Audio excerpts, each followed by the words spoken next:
একদিকেই রবি ঠাকুর আর একদিকে ঠাকুর শ্রীরামকৃষ্ণ পরমহংস, এই দুই ঠাকুর মিলে বাংলা তথা ভারত তথা সারা বিশ্বকে বলা যেতে পারে দিক দেখিয়ে গেছেন, পথ দেখিয়ে গেছেন। মানুষ কীভাবে চলবে, কোন পথ অবলম্বন করবে।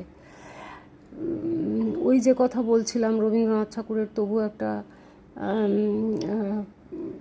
গ্ল্যামারাস লাইফ ছিল, পেছনে অনেক সাপোর্টও ছিল, কিন্তু ঠাকুর শ্রীরামকৃষ্ণের তো সেসব কিছুই ছিল না। তিনি একজন সিম্পল পূজারী, তাকে চিনতে পেরেছিলেন রানী রাসমণি এবং তার জামাই।